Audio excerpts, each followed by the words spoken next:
တရားလူခံယူကြမဲ့တရားနာပိသများအတွက်အဲ့ဒါမှရတာကွာလို့အမိပေးထားတဲ့တရားတစ်ပုဒ်နဲ့ဓမ္မဒါနတရားလူပေးလို့မှဖြစ်ပါတယ်လူတိုင်းရဲ့ဘဝမှာတစ်ခါတရံဓမ္မမဟုတ်မကြာခဏဆိုသလိုဆင်းရဲဒုက္ခတွေကြုံတွေ့ရတတ်တယ်ဆိုးကျိုးတွေခံစားရတတ်တယ်အဲ့ဒီလိုကြုံတွေ့ခံစားရတဲ့အခါမျိုးမှာလူအတော်များများကစိတ်ပူပန်သောကဖြစ်တတ်တယ်စိတ်ဆင်းရဲတတ်တယ်စိတ်ညစ်တတ်တယ်အဲ့ဒီလိုဆင်းရဲဒုက္ခတွေကြုံတွေ့ရဆိုးကျိုးတွေခံစားရတဲ့အခါမျိုးမှာအဲ့ဒါမှအရသာကွလို့နှလုံးသွင်းလိုက်မယ်ဆိုရင်စိတ်ပူပန်သောကတွေပျောက်ပြီးတော့စိတ်အေးချမ်းသွားနိုင်ပါတယ်စိတ်ဆင်းရဲတာတွေစိတ်ညစ်တာတွေကင်းပြီးတော့စိတ်ချမ်းသာပျော်ရွှင်သွားနိုင်ပါတယ်အဆိုးလောကရန်นี่ဘလို့အဆိုးလောကရန်မျိုးနဲ့ပဲကြုံအဲ့ဒါမှအရသာကွလို့နှလုံးသွင်းပြီးတော့ကြုံတွေ့နေတဲ့အဆိုးလောကရန်ကိုကြည်ကြည်ဖြူဖြူကြည်ကြည်နက်နက်နဲ့လက်ခံလိုက်နိုင်မယ်ဆိုရင်အဲ့ဒီအဆိုးလောကရန်ကြောင့်စိတ်ဖောက်ပြန်တုန်လှုပ်ခြင်းလုံးဝမဖြစ်တော့ဘူးအရသာကိုခံစားရဆိုတာဝေဒနာကိုပြောတာပဲဝေဒနာဆိုတာခံစားတာပဲဘာကိုခံစားရလဲဆိုရင်အရသာကိုခံစားတာကောင်းတဲ့အရသာကိုလည်းခံစားပါတယ်ဆိုးတဲ့အရသာကိုလည်းခံစားပါတယ်ကောင်းတဲ့အရသာလေးကိုခံစားရမှဝေဒနာမဟုတ်ဘူးဆိုးတဲ့အရသာကိုခံစားရလဲဝေဒနာပဲဆိုးတဲ့အရသာတွေခံစားနေရမှဝေဒနာမဟုတ်ဘူးကောင်းတဲ့အရသာခံစားရလဲဝေဒနာပဲအစားအသောက်တွေနဲ့ပြောမယ်ဆိုရင်ချူရာစားမှအရသာမဟုတ်ဘူးစတ္တာစားလဲအရသာပဲစတ္တာမကြိုက်တဲ့လူကတော့ဒီအဆက်ကိုလက်မခံဘူးပေါ့အဆက်ကိုမကျေနပ်တဲ့စိတ်ဖြစ်တဲ့သူကဒီအဆက်ကိုလုံးဝမစားခြင်းဘူးစတ္တာကိုအရသာလို့ကိုမထင်ဘူးဒီလောက်စတ္တာလူတွေဘာလို့များစားကြပါလိမ့်ချိုးတယ်ဆိုတာအရသာရှိမှလူတိုင်းသိတယ်စတ္တာကြတော့အရသာမရှိဘူးဒါပေမဲ့လည်းစတ္တာလေးကိုမှကြိုက်တဲ့ပုဂ္ဂိုလ်တို့ကြတော့စတ္တာကိုကအရသာပဲတကယ်တော့စတ္တယ်ဆိုတာအဝင်လဲပူတယ်အထွက်လဲပူတယ်မထွက်ခင်ဝမ်းမိုက်ထဲမှာရှိနေစမှာလဲပူတာပဲအဝင်ပူအထွက်ပူဒါတော့ပူတဲ့ငရုတ်သီးရဲ့အရသာကိုတောင်မှသဘောကျနှစ်သက်ပြီးတော့ငရုတ်သီးမပိုင်ရင်ထမင်းမစားနိုင်တဲ့သူတွေရှိတယ်မောဟင်္ဂစားရင်ငရုတ်သီးမှုန်လေးများဖြူပြီးတော့စားတဲ့သူတွေရှိတယ်စတ္တာကအရသာဖြစ်လို့သာဒီအဆက်ကိုဒီငရုတ်သီးကိုလူတွေနှစ်သက်မက်မောနဲ့စားကြတာပေါ့ချိုးတာဟာကောင်းတဲ့အရာတွေနဲ့တူပါတယ်စက်တယ်ဆိုတာမှဆိုးတဲ့အရာတွေနဲ့တူပါတယ်အကောင်လောကရဏီဆိုတာချိုးတဲ့အရာသာအဆိုးလောကရဏီဆိုတာစက်တဲ့အရာသာဒါကြောင့်ဆိုးကျိုးတွေဆင်းရဲဒုက္ခတွေကိုစာပေမှာကတုကဖလစက်တဲ့အရာသာလို့ပြောထားတယ်အဲ့တော့ချိုးတဲ့အရာသာကိုအရာသာရှိလိုက်တာလို့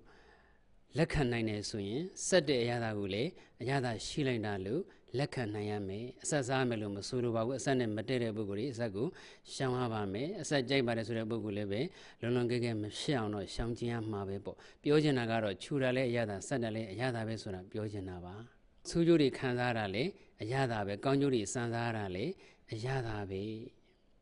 တခါတုန်းကကြေးရွာတရားမှာဆရာတော်ကြီးတစ်ပါးရှိတယ်တက်တော်ကလည်းကြီးပါပြီ80ကျော်80ပေါ့တရားနဲ့တရားသွားပြီဆိုရင်လှဲလန်းကနေသွားရတယ်လှဲနဲ့ကြွရတယ်ပေါ့အလှူဒန်းတွေဘာတွေရှိတယ်ဆိုရင်ဆရာတော်ကြီးကလှဲနဲ့ပဲကြွရတာတခါတော့ရွာတစ်ခုကအလှူဒန်းရှိလို့ပင့်တဲ့အတွက်အဲ့ဒီဆရာတော်ကြီးလှဲနဲ့အလှူဒန်းရှိတဲ့ရွာကိုကြွတယ်လမ်းခီးကလည်းအမတန်ကြမ်းတမ်းနေဂျိုင်းနေကျင်းနေနဲ့ဂုံနေဂမူတွေနဲ့မချောမွေဘူးပေါ့ဒါတော့ဂျိုင်းနေကျင်းနဲ့လှဲကရောက်သွားပြီဆိုတာနဲ့လူကမြောက်တက်သွားတယ်တခါတည်းဆိုရင်ဘေးလျှောပြီးတော့ခြားလက်ပတ်လဲသွားတယ်လဲဆောင်တဲ့တံကိုမကြာခဏခံရတယ်ပေါ့လဲတစ်ချက်ဆောင်းလိုက်လို့ဂျိုင်းနဲ့လဲတစ်ချက်ကြာသွားလို့ခန္ဓာကိုမြောက်တက်သွားပြီဆိုတာနဲ့ဆရာတော်ကြီးကအဲ့ဒါမှရတာကွာတယ်ဟာတခါတည်းလဲကဟိုဘက်ဆောင်ဒီဘက်ဆောင်နဲ့ခြာလက်ဘက်လဲပြီးတော့ရမ်းသွားတယ်ဆိုရင်လေအဲ့ဒါမှရတာကွာဟိုမြောက်ကျော်မတော်ဘူးထားတော့လဲဆောင်ပြီးတော့တင်မားတွေဘာတွေခါးတွေဘာတွေနာသွားတယ်ဆိုရင်လေအဲ့ဒါမှရတာကွာတယ်လဲစည်းလို့အဆင်မပြေတဲ့တံဘလို့ပဲခံရဆရာတော်ကြီးကအပြုံးမပြတ်ဘူးလဲမောင်းတဲ့သူကလည်းပဲမင်းကဘလို့မောင်းနေရလဲဘာညာနဲ့အပြစ်မတင်ပါဘူးသွားနေတဲ့နွားကိုလည်းအပြစ်မတင်ပါဘူးလဲကိုလည်းအပြစ်မတင်ပါဘူးလမ်းကိုလည်းအပြစ်မတင်ဘူးကြုံတွေ့နေတဲ့အခြေအနေကိုကြည်ကြည်နက်နက်နဲ့လက်ခံလိုက်တယ်ဘယ်လိုလက်ခံလိုက်လဲဆိုတော့အဲ့ဒါမှရတာကွာတယ်တကယ်တော့ဟုတ်တာပေါ့ကောင်းတဲ့အခြေအနေမှရတာရှိတာမဟုတ်ပါဘူးဆိုးတဲ့အခြေအနေကလည်းအရသာရှိတာပဲခံစားတတ်တဲ့ပုဂ္ဂိုလ်တွေတော့အရာရာတိုင်းဟာအရသာတွေကြီးပဲခါနာသွားတာခါအောင်သွားတာလဲဆောင်လို့လူမြောက်တက်သွားတာဘယ်လိုရတာရှိမှလဲလို့မေးစရာရှိတာပေါ့ဘာရတာလဲလို့တော့ပြန်ပြောပြဖို့ခက်တယ်ဒါပေမဲ့ကာယကံရှင်ကစိတ်တည်တည်ငြိမ်ငြိမ်အေးအေးချမ်းချမ်းနဲ့ဖြစ်လာတဲ့မြတ်ကိုကြည်ကြည်နက်နက်လက်ခံနိုင်နေဆိုရင်အဲ့ဒီအရာတွေအလုံးဟာအရသာပဲ ဒါကိုကိုယ်တိုင်စိတ်ထားကြည့်မှသိမှာပေါ့အဲ့ဒီဆရာတော်ကြီးကိုနမူနာယူပြီးတော့ဘလို့အဆိုးလောကရဏီနဲ့ပဲကြုံတွေ့အဲ့ဒါမှအရသာကွာလို့နှလုံးသွင်းလိုက်မယ်ဆိုရင်စိတ်တည်ငြိမ်အေးချမ်းသွားပါလိမ့်မယ်ကြုံတွေ့နေတဲ့အဆိုးလောကရဏ်ကိုအပြုံးမပြဲခံနိုင်ရရှိသွားပါလိမ့်မယ်အဲ့ဒါမှအရသာကွာဆိုပြီးတော့လဲဆောင်တဲ့ဓာန်ဒီခြာလပတ်လဲသွားတာတွေညောက်တက်သွားတာတွေကိုအရသာခံနေတယ်ဆိုတော့မကြည်မနှက်ဖြစ်ရင်တော့ဒေါသအခုလိုအဲ့ဒါမှအရသာကွာဆိုပြီးတော့ကြည်နှက်နေရင်တော့လောဘပေါ့တဏှာပေါ့လို့တော့ပြောစရာရှိတာပေါ့အဲ့ဒါမှအရသာကွာဆိုတဲ့ထဲကအရသာမှာအရသာက2မျိုးရှိတယ်စိတ်ချမ်းသာတဲ့အရသာရဲ့တရားအရသာရဲ့ကြုံတွေ့နေတဲ့အဆိုးအခြေအနေပေါ်မှာမကြည်မနှက်နဲ့ဒေါသဖြစ်နေမယ်ဆိုရင်တော့အကုသိုလ်တွေဖြစ်နေမှာပေါ့အဲ့ဒါမှအရသာကွာဆိုပြီးတော့ကြည်ကြည်နက်နက်နဲ့အပြုံးမပြည့်လက်ခံနဲ့ပျော်ပျော်ရွှင်ရွှင်လေးနေနိုင်တယ်ဆိုရင်တော့ဒေါသအကုသိုလ်မဖြစ်ဘူးစိတ်အရည်သွေးမြင့်မားနေတဲ့ပုဂ္ဂိုလ်ဒါမှမဟုတ်စိတ်အရည်သွေးမြင့်မားတဲ့မြင့်မားအောင်ကြိုးစားနေတဲ့ပုဂ္ဂိုလ်ဆိုရင်တော့အဲ့ဒီလိုမြောက်တက်သွားတာမျိုးကြီးကြုံတွေ့နေတဲ့အခြေအနေလေးကိုအရသာခံပြီးသဘောကျနေတာလေတိမ်မွေးတဲ့တဏှာလေးပါလားလို့ဆင်ခြင်ပြီးတော့မှအဲ့ဒီစိတ်ကလေးကိုတတိပဏ္ဍဝိပဿနာနည်းလေးနဲ့ယုံနာဖြစ်ဖြစ်မြောင်ရှုသွားမယ်ဆိုရင်တော့ကြုံတွေ့နေတဲ့အဆိုးလောကရဏ်တွေကလည်းတရားအသိဉာဏ်အရသာတွေတတိသမารိဉာဏ်အရသာတွေပေါ်ထွက်လာမှာပဲပေါ့အဲ့တော့အစိမ့်မဲ့နဲ့တရားအသိဉာဏ်အရသာမရရင်နေပါကြုံတွေ့လာတဲ့အခြေအနေလေးကိုကြည်ကြည်နက်နက်လက်ခံလို့ပျော်ရွှင်နေတယ်ဆိုရင်ကိုပဲတော်တော်လေးအဆင်ပြေနေပါပြီဒေါသဒေါမနတဆိုတဲ့အကုသိုလ်တွေကတော့ကင်းနေပြီပေါ့တရားသိဉာဏ်ရင်းရင်းကြည်ကြည်တွေအရသာတွေမဖြစ်ဘူးတဲ့ထားပါအောင်ကြုံတွေ့လာတဲ့အခြေအနေပေါ်မှာစိတ်ချမ်းသာအောင်နေနိုင်တဲ့ဆိုတဲ့ကိုကအဲ့ဒီအတွင်းထဲမှာမမြင်ရတဲ့သိမ်မွေ့တဲ့တရားအရသာလေးလည်းပါနေတာပဲကြုံတွေ့နေတဲ့အခြေအနေပေါ်မှာယောနိသောမနတိကာရလေးနဲ့အစဉ်ပြေအောင်နှလုံးသွင်းနိုင်တာကိုကကုသိုလ်ပဲလေယောနိသောမနတိကာရဆိုတာကုသိုလ်တတ်ပါပဲအဲ့ဒီတော့ပျော်ရွှင်မှုအရသာလေးလည်းအခြေခံအကျဉ်းမြင့်နေနဲ့ပထမဆုံးအနေနဲ့ခံစားနိုင်ရမယ်အဲ့ဒီတဲ့အဆင့်တက်ပြီးတော့မှကိုကြုံနေတဲ့အဆိုးလောကရန်အခြေအနေဇိုးကနေပြီးတော့ကုသိုလ်ကောင်းမှုတွေပါရမီတွေရအောင်ယူနိုင်ရမယ်ဦးဇင်းတို့ကိုရီဂျုံနာလေးနဲ့ပြောပြရမှာပေါ့ဦးဇင်းတို့အလုံးသိကြတဲ့အတိုင်းပဲပေါ့လေပြီးခဲ့တဲ့လကအညာဒေသတစ်ခုမှာဖျားသွားဖူးရင်နဲ့ဝင်းချီဆက်မတော်တဆပြုတ်ကျမှုကြောင့်ခြေထောက်မှာဒဏ်ရာရခဲ့တယ်ခြေထောက်တင်မကောက်ဘူးပေါ့လေဘဲဘဲချီချင်းဝေယူလီဘဲဘဲချီချင်းဝေအယိုးတစ်ချောင်းကျူးသွားတယ်ညာဘဲချီချင်းဝကအယိုးစားလေးတစ်ခုပဲ့သွားတယ်အယိုးနည်းနည်းအက်သွားတယ်ဒူးမှလည်းဒဏ်ရာရတဲ့အတွက်ချုပ်ထားရတယ်ခါးရီလည်းနာသွားတယ်နာရီမျိုးစုံခံစားရတာပေါ့အဲ့ဒီလိုနာကျင်မှုမျိုးစုံခံစားပြီးမြဲအဲ့ဒီခံစားတဲ့အခြေအနေပေါ်မှာမကြည်မနှက်နဲ့ဒေါသတွေမဖြစ်ဘူးပြုံးပြုံးလေးပဲနေခဲ့တယ်အဲ့တော့ဦးဇင်းတို့ရဲ့သတင်းတွေကလည်းဂျာနယ်တွေဘာတွေမှလည်းပါလာတော့တချို့ကပြောကြတာပေါ့ဟာအရှင်ဘုရားကတော့အခုလိုထိခိုက်ဒဏ်ရာတွေပြင်းထန်နေတာတောင်မှအပြုံးမပြတ်ဘူးပြုံးပြုံးလေးနေနိုင်သေးတယ်နဲ့ချီးကျူးကြတာပေါ့လေအဲ့တော့သူတို့ပြုံးတယ်လေးကိုချီးကျူးကြတယ်ချီးကျူးတယ်ဘာလေးသိရတယ်ဆိုတော့ဟိုဘယ်သူမှမမောင်းအောင်မင်းပြုံးတယ်ဘာထည့်ပြုံးတယ်လဲကွယ်ဆိုတဲ့သချင်းစာသားလေးသွားတတိယဦးဇင်းရဲ့ပြုံးတယ်ဘာထည့်ထားတယ်လဲဆိုရင်ယောနိသောမနတိကာရလေးထည့်ထားတာဘာယောနိသောမနတိကာရလဲဆိုရင်တော့အဲ့ဒါမှအရသာကွဆိုတဲ့အတွေ့လေးပါပဲအဲ့တော့ခြေထောက်ဒီနာခါရီနာတာအရှင်ဖျားလဲဘယ်လိုရသာရှိမှလဲဆိုတော့အရသာရှိတာပေါ့ခြေထောက်သာမကျိုးဆိုရင်ခြေထောက်နာတဲ့အရသာခံစားရမှာမဟုတ်ခါးသာမထိရင်ခါးနာတဲ့အရသာခံစားရမှာမဟုတ်ဘူးဘာအရသာလဲလို့ပြောရင်တော့ပြန်ပြောပြဖို့တော့တော်တော်ခက်လိမ့်မယ်ပေါ့ဒါပေမဲ့အရသာကတော့ရှိတာအမှန်ပဲအဲ့တော့နာကျင်ကြက်ခဲမှုတွေဖြစ်လို့နာကျင်ကြက်ခဲမှုကိုတတိပဌာန်ဝိပဿနာရှုတာတွေဘာတွေတော့တပိုင်းတက္ကနာထားလိုက်အောင်ပေါ့ကြုံတွေ့နေတဲ့အခြေအနေလေးပေါ်မှာအဲ့ဒါမှအရသာကွာခြေတော့ကျိုးသွားလို့လေအမြူလန်ကားလေးစီးရတယ်ဘလောက်ရသာရှိထားတော့အမြူလန်ကားစီးရတာလည်းအရသာတစ်မျိုးပဲခြေတော့ကျိုးသွားလို့ဟိုလူနာကရင်ပေါ်မှာနေရတယ်အဲ့ဒါလည်းအရသာတစ်မျိုးပဲခြေတော့နဲ့ကွေးနိုင်လာတဲ့အခြေအနေကြတော့ဝီချဲလေးစီးရတယ်အဲ့ဒါလည်းအရသာတစ်မျိုးပဲအဲ့တော့ခြေတော့ကျိုးရတဲ့ပတ်သက်လို့ရရှိတဲ့အရသာတွေကပြောပြလို့တောင်မကုံနိုင်တော့ဘူးနမူနာလောက်လေးပဲပြောပြတာပေါ့အဲ့တော့ခြေထောက်ထိခိုက်ဒဏ်ရာရသွားတော့မှဟိုပုံမှန်တိုင်းကိုခြေထောက်နဲ့ကိုပုံမှန်တိုင်းမတ်တက်ရက်လို့မရဘူးမတ်တက်ရက်လို့မရတော့မရေနေပါတွေသွားမယ်ရေတွေပါတွေချိုးမယ်ဆိုရင်တကားလေးတွေကဟိုခြီရတယ်ပေါ့တကားနှစ်ယောက်ပဲနဲ့ညာနဲ့နှစ်ယောက်တစ်ဖက်ပခုံးဟိုလက်နှစ်ဖက်နဲ့ပခုံးတစ်ဖက်စီဖက်ထားရတယ်ပြီးတော့မှတို့ကညောင်ရိုးစင်ပေါင်းစင်လုပ်ပြီးတော့ကိုယ်ခေါ်သွားကြတာပေါ့ကဲညောင်ရိုးစင်ပေါင်းစင်တွေလုပ်ပြီးတော့စီးရတာဘယ်လောက်ရတာရှိတာတော့ကိုယ်သာခြေတော့မကျိုးရင်ညောင်ရိုးစင်ပေါင်းစင်စီးရမှာတော့မဟုတ်ဘူးနော်အဲ့ဒါလည်းအရသာတစ်မျိုးပဲအဲ့ဒါမှအရသာကွာလို့နှလုံးသွင်းလို့ရတာပေါ့ဒီလိုညောင်ရိုးစင်ပေါင်းစင်လေးစီးနေရတာခုချေလေးစီးနေတာအရသာဆိုတော့ သိမ်မွေးတဲ့ကိလေသာတဏှာသဘောလေးတော့ပါခြင်းပါနေမယ်ပေါ့ဘာပဲဖြစ်လာတဲ့အခြေအနေပေါ်မှာစိတ်ညစ်စိတ်ဆင်းရဲနေတဲ့ဆိုင်ရင်တော့အများကြီးကောင်းတာပေါ့ကိုကညံလေးနဲ့ဆင်ញင်ပြီးတော့မှအော်ဒီလိုလေးညောင်ရိုးစင်ပန်းစင်စီးနေရတာလေးကိုသားရနေဒါလေးကတဏှာလေးပဲဝိချက်လေးစီးပြီးတော့ဟိုဘက်တွန်းမောင်ဒီဘက်တွန်းမောင်ကြုံလာတဲ့အခြေအနေလေးပေါ်မှာပျော်ပျော်လေးပဲနေလိုက်တာပေါ့အဲ့တော့ပျော်ပျော်လေးနေတဲ့အထဲမှာတရားသိဉာဏ်လေးမပါဘူးဆိုရင်တော့လေတိမ်မွေးတဲ့ကိလေသာတဏှာလေးတွေရှိကောင်းရှိမယ်ကိုကအဲ့လိုပထမတော့တစ်ဆင့်ပျော်လိုက်တာပေါ့ပျော်ပြီးတော့မှဉာဏ်လေးနဲ့ဩဒီလိုလေးပျော်နေတာဒီလိုလေးကျဉ်းနေတာလေတိမ်မွေးတဲ့တဏှာလေးပဲဆိုပြီးတော့မှအဲ့ဒီစိတ်ကလေးကိုပြန်ပြီးတော့ယုံနာဖြစ်မြင်အောင်ရှုလိုက်မယ်ဓမ္မမဟုတ်လည်းပဲကိုကိုဝေယဝဆကုညီဆောင်ရွက်ပေးကြတဲ့ပုဂ္ဂိုလ်တွေပေါ်မှာကျမ်းမာချမ်းသာကြပါစေပထမတစ်ချက်တော့သဘောကျတဲ့ပျော်တဲ့စိတ်ကလေးဖြစ်သွားတာပေါ့တတိလေးတန်းဝင်လိုက်တာနဲ့ဒီပိုင်းနဲ့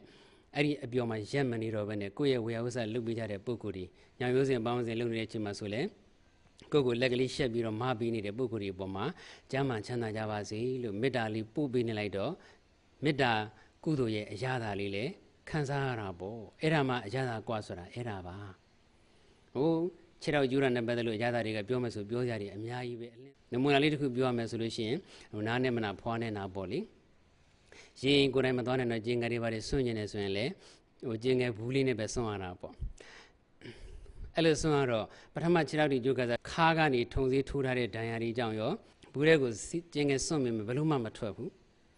6မိနစ်9မိနစ်ကြာတဲ့အထိကိုလုံးဝမထွက်ဘူးအဲ့ဒါနဲ့ဘေးကတကာတွေကရှူရှူနဲ့អော်ပေးကြတာပေါ့တယောက်တည်းអော်ရုံမရ2ယောက်អော်မရသူလာကြအောင်လာကြမလား9ယောက်လောက်ဝိုင်းပြီးတော့ရှူရှူနဲ့អော်တော့မှပဲရှူကထွက်လာတော့တာဟာလာသူများကကိုယ်ဝေယဝဆက်လုပ်ပေးတယ်ဆိုတော့ဟိုကျင်ငယ်ဆိုတဲ့စကလုံးသုံးရင်တော့မှနည်းနည်းလေးရှင်းသိနေမှာပေါ့နော်ရှူပေါက်တယ်ဆိုတော့ပိုကောင်းတာပေါ့နော်ပျော်စရာလေးလည်းဖြစ်သွားတာပေါ့အဲ့ဒါသူတို့ရှူနဲ့អော်တော့မှပဲရှူကထွက်တော့တယ်ဟာတခါကျတော့ဘေးကတခါ4 5 6ရောက်ဝိုင်းပြီးတော့ရှူလုပ်နေနေတခါလေးတယောက်ကအတန်မထွက်တော့ရက်သွားတယ်ဟဲ့တခါလေးဘာဖြစ်လို့ရက်သွားတာလဲဆိုတော့တပည့်တော်ထွက်တော့မယ်ဖရတယ်ရှူအတန်ပေးတယ်နဲ့သူကိုယ်တိုင်တော့ထွက်တော့မလို့တဲ့အဲ့တော့ကောင်းနေတဲ့လူကောင်းတယောက်တောင်မှရှူဆိုတဲ့အတန်လေးကြားလိုက်ရုံနဲ့ရှူပေါက်ခြင်းတဲ့စိတ်တွေပေါ်သွားတယ်အလိုလျောက်ရှူတွေထွက်လာတယ်ဒါလေးကိုကြည့်ပြီးတော့ဦးဇင်းတို့ကကောက်ချက်ချလိုက်တယ်ဩလောကမှာအတန်ဓာတ်တွေမှာမမြင်ရတဲ့စွမ်းရည်တတ္တိတွေရှိပါလားရှူဆိုတဲ့အတန်လေးကြားလိုက်ရုံနဲ့တောင်မှရှူတွေထွက်လာတယ်ဆိုရင်အတန်ဓာတ်တွေမှာတကူတတ္တိရှိတယ်ဒါဆိုရင်မြတ်စွာဘုရားရှင်ရဲ့ပရိတော်တွေပဋ္ဌာန်းတော်တွေတရားဒေသနာတော်တွေမြတ်စွာဘုရားရှင်ရဲ့နှုတ်တော်ကထွက်တဲ့ပါဠိစကားလုံးတွေကိုရွတ်ဖတ်တရဇယ်နေတဲ့ပုဂ္ဂိုလ်တွေဟာဒီစကလုံးတွေဒီအတန်တွေရဲ့စွန့်ရင်တတိတကူတွေကိုရရှိမှာပဲပိဋိပဋ္ဌာန်းတွေရွတ်ဖတ်ခြင်းကြောင့်ကိုယ်ပံဝန်းကျင်မှာရှိတဲ့မြင်ရတဲ့လူတွေတိရစ္ဆာန်တွေရောမမြင်ရတဲ့နတ်တွေပြိတ္တာတွေရောဒီအတန်ဓာတ်တွေရဲ့ရိုက်ခတ်မှုကြောင့်ကောင်းကျိုးချမ်းသာတွေရရှိကြမှာပဲရွတ်ဖတ်တဲ့စေတဲ့ပုဂ္ဂိုလ်ရဲ့နှလုံးသားမှာလည်းကုသိုလ်တရားတွေတိုးဝါးပြီးတော့ကောင်းကျိုးချမ်းသာတွေရရှိမှာပဲဒါဆိုရင်ပိဋိပဋ္ဌာန်းတွေဂါထာတွေရွတ်တာဟာအလကားမဟုတ်ဘူးအကျိုးအနိသင်ရှိတယ်ဆိုတာထင်ရှားသွားတာပေါ့ဒါခြေထောက်သာမကြိုးဘူးဆိုလို့ရှိရင်ဘူးလေးနဲ့သာရှူမပေါက်ရဘူးဆိုရင်ဒီအတွေးခေါ်ဘလို့မှမရနိုင်ဘူးအဲ့တော့အယိုးတင်ထိတာမဟုတ်ဘူးအရွတ်တွေလည်းထိတာဆိုတော့ဟိုညအရွတ်တရဲ့ဒဏ်ရာကြောင့်လည်းပဲလမ်းလျှောက်လို့မရဘူးအယိုးဘလောက်ပဲကောင်းကောင်းအရွတ်တရဲ့ဒဏ်ရာအယိုးထက်ကိုအရွတ်ကပိုပြီးတော့ဒဏ်ရာပြောက်တာနှေးပါတယ်အဲ့တော့အရွတ်တွေမကောင်းတဲ့အတွက်အယိုးကလည်းအလုပ်လုပ်လို့မရတော့လမ်းလျှောက်လို့မရဘူးဒါလေးကိုကြည့်ပြီးတော့လည်းကောက်ချက်လေးချလိုက်မိတယ်အယုတ်ဟာအသားလောက်မကောင်းဘူးဆိုပြီးတော့တချို့ကလည်းဘုရားဟောပါဠိတော်တွေဂါထာတွေပိဋကတော်တွေရွတ်တာကိုအပြစ်တင်ရတယ်အယုတ်ဟာအသားလောက်မကောင်းပေမဲ့အယုတ်ဟာလည်းပဲသူ့အစွမ်းတတိနဲ့သူရှိပါတယ်သူ့တကူနဲ့သူရှိပါတယ်အယုတ်မပါဘဲနဲ့လည်းအလုပ်လုပ်လို့မဖြစ်ပါဘူးဒါကြောင့်မလို့အယွတ်ဟာလည်းပဲအကျိုးအနိသင်ရှိတယ်ဆိုတာကိုအယွတ်မကောင်းလို့လမ်းမလျှောက်နိုင်တာလေးနဲ့ကိုယ်တွေထားပြီးတော့ကိုယ်တွေဥပမာထားပြီးတော့သင်ခန်းစာရသွားပါတယ်ဦးဇင်းတို့ပုံမှန်အတိုင်းမတ်တရက်ပြီးတော့လမ်းမလျှောက်နိုင်သေးဘူးအယုကလည်းပုံမှန်တမ်းမပြည့်သေးတဲ့အတွက်ထောက်လို့မရသေးဘူးထောက်လို့မရသေးတော့ဦးဇင်းတို့ခြေထောက်နဲ့ကြမ်းမြင်တဲ့ကိုမထိအောင်ကိုအောက်ခြေလွတ်နေတာဦးဇင်းကတော့အောက်ခြေလွတ်နေပါတယ်ဦးဇင်းကတော့ခြေထောက်နဲ့ကြမ်းမြင်တဲ့ကိုမထိတော့ပါဘူးနဲ့ပြောရတာဘလောက်ရတာရှိတာလဲဒါကြောင့်ခြေထောက်ကျူးချင်းရတဲ့အရာတွေအများကြီးပါပဲအခုမှအခြေအနေတိုးတက်လာလို့လမ်းလျှောက်တဲ့လေ့ကျင့်ခန်းလေးတွေဘာလေးတွေနည်းနည်းပါးပါးလှုပ်လာလို့ခြေဝါးနဲ့ကြမ်းမြင်နဲ့ထိတာပေါ့အရင်တော့ဆိုရင်ပုံမှန်ကတဲ့ပေါ်မှာပဲထိုင်ရနေရအိပ်ရတယ်အခုဆိုလို့ရှိရင်အထက်ပိုင်းမြောက်လို့ရတယ်အောက်ပိုင်းလည်းမြောက်လို့ရတယ်အလယ်ပိုင်းလည်းခုံလို့ရတဲ့ကတဲ့ရွေလျားကတဲ့လေးနဲ့နေရအိပ်ရတယ်အဲ့ဒီရွေလျားကတဲ့လေးလူနာကတဲ့လေးပေါ့လေဘေးနှစ်ဖက်ကလည်းတန်းလေးပါတယ်ဘေးနှစ်ဖက်တန်းလေးထိုးထားပြီးတော့မှအိပ်ရဟိုးခလေးဘုရားပခက်လေးတဲ့အိပ်ရတယ်လို့တော့ဖြစ်နေတော့ဘလောက်ရတာရှိထားလဲကိုခလေးလေးပြန်ဖြစ်သွားသလိုခံစားရတယ်လေအဲ့တော့အဲ့ဒီလိုပကက်လေးလိုဖြစ်နေတဲ့လူနာကရင်လေးပေါ်မှာဟိုဘက်တန်းနဲ့ဒီဘက်တန်း ဇဝဲလေးတင်လိုက်မယ်ဆိုရင်စားလို့တောက်လို့ရတယ်စားရေးလို့ပြုလို့စားဖတ်လို့ရတယ်အခုကိုခြေထောက်ဘက်ကိုမရက်တည်နိုင်သေးတဲ့အချိန်ခြေထောက်တန်ရမပြောက်သေးတဲ့အချိန်မှာပဲအဲ့ဒီလူနာကရင်လေးပေါ်မှာစာရေးလိုက်တယ်53မြောက်စာအုပ်ဖြစ်တဲ့ဒိုလဲလိုက်မယ်ချမ်းမထမ်းတဲ့စာအုပ်ခြေထောက်ကျိုးပြီးတော့မှရေးဖြစ်သွားတယ်အဲ့တော့ခြေထောက်ကျိုးရက်ကလေးနဲ့စာရေးရတာလေအရသာတစ်မျိုးပဲဒီစာအုပ်လေးမြင်တိုင်းတခြားစာအုပ်တွေမြင်ရတဲ့အခါမှာမခံစားတဲ့အရသာမျိုးကိုခံစားရမယ်ပုံမှန်အတိုင်းခြေထောက်မရက်တည်နိုင်သေးတဲ့အချိန်မှာပဲခွေးချဲလေးပေါ်ထိုင်ပြီးတော့တရားသုံးဖို့ဟောပေးလိုက်ရတာလေအရသာတစ်မျိုးပါပဲဘယ်တော့အရသာရှိတာလဲဒါကြောင့်တရားနာပိသများအားလုံးဘယ်လိုအဆိုးလောကရန်မျိုးနဲ့ကြုံတွေ့ရကိုကြုံတွေ့နေတဲ့အဆိုးလောကရန်တွေကနေအဲ့ဒါမှအရသာကွဆိုတဲ့နှလုံးသွင်းစိတ်ထားလေးနဲ့မိမိကြုံတွေ့နေရတဲ့အဆိုးလောကရန်တွေကနေစိတ်ချမ်းသာမှုပျော်ရွှင်မှုဆိုတဲ့အရသာကိုလည်းရအောင်ယူနိုင်ကြပါစေအဲ့ဒီထက်တဆင့်တက်ပြီးတော့တရားအသိဉာဏ်ဆိုတဲ့အရာသာကုသိုလ်ပါရမီဆိုတဲ့အရာသာတွေလည်းရအောင်ယူနိုင်ကြပါစေလို့ဆုမွန်ကောင်းတောင်းရင်းနဲ့ဦးဇင်းတို့ရဲ့အဲ့ဒါမှအရာသာကွဆိုတဲ့တရားကိုဒီနေရာမှာပဲညီကုန်းချုပ်ပါတော့မယ်အပမဒေနာတံပါဒေထာအပမဒေနာမမိမလျောမပေါ့မဆပြင်းပြထက်သန်မှန်ကန်သောတတိတရားဖြင့်တံပါဒေထသီလသမာဓိပညာဥစွတ်သောသိက္ခာသုံးပါးတို့ကိုကိုယ်စီကိုယ်ငါပြည့်စုံအောင်ကြိုးစားအားထုတ်နိုင်ကြပါစေကုန်သတည်း